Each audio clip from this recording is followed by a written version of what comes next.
Good morning, children. You know, we had discussed about the different kind of waves of earthquake in our previous lecture. Now, let's continue with the types of earthquakes which come on the earth. Now, children, you can see this diagram properly here. Earthquake can be classified on the basis of mode of generation.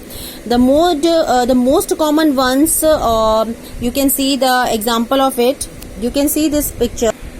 So children, you can see here, this is the diagram in which you can understand the most common ones are the tectonic earthquake, which comes generated due to the sliding of rocks along a fault plane. Okay, so the earthquake will come in different waves, and this is the very important part of it, in which tectonic earthquake is also very important, and you can understand with that this is the type of earthquake which happened due to the sliding of the rock along a fault plane. A special class of tectonic earthquake is recognized as a volcanic earthquake in areas of intensive mining. You can say that where the mining is going on that area, this kind of earthquake will come. And it areas of intensive mining activity, sometimes the roof collapse causing minor tremors, they are called collapse earthquake.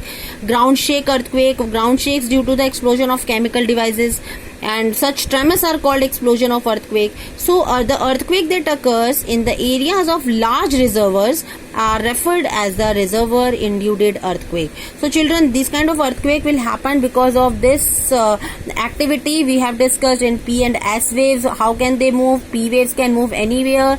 L waves are long waves we had discussed. So look at this diagram. This is the focus where the earthquake will come, and this vibration shows the epicenters, that means where it will reach. Okay, so these waves are coming in this kind of area, and this is the method which they can come. Okay, so in measuring, we can measure the earthquake on the Richter scale, magnitude scale, we can call it Richter scale.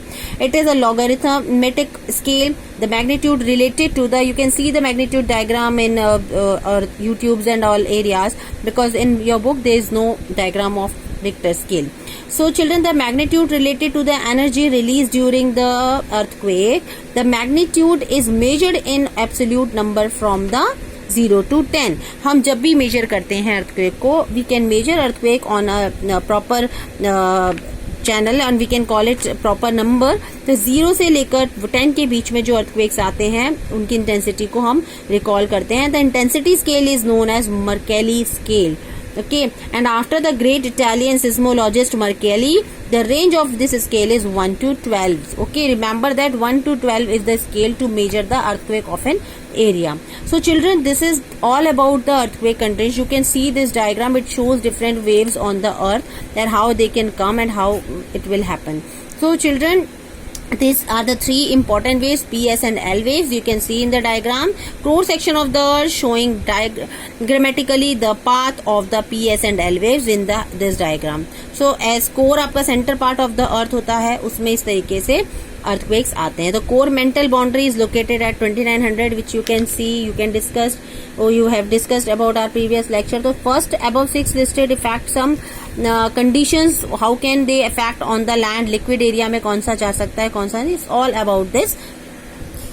So children, you can see this diagram also, S wave shadow zone. You can understand what is the what area is known as the shadow zone. So you can see here, S waves disappear and P on reaching the core, S waves disappear, and when they reach to the core, S waves so disappear, and P waves are refracted, as a result of which there are no waves for a distance of 5,000 kilometers beyond the 11,000 kilometers mark. So this area is known as the shadow zone. Please remember that which area is known as the shadow zone.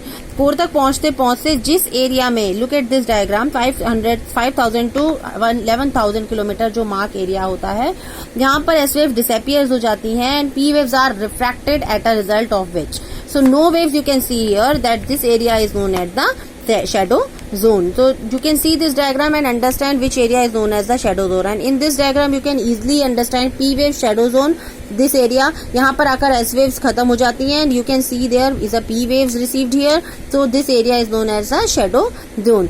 So now what question will come in your mind? Next question will come in our mind, that means what are the effect of the earthquake, and everybody can write at least in each and every in the class you have written a essay on the topic of effects of earthquakes.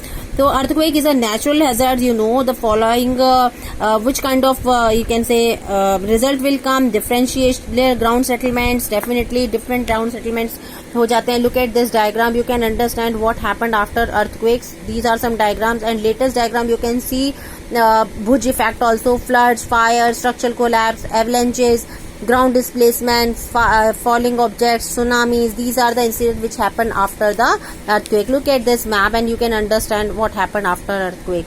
So these pictures show you the effect of earthquakes after what effect will come after the earthquakes, children. Okay.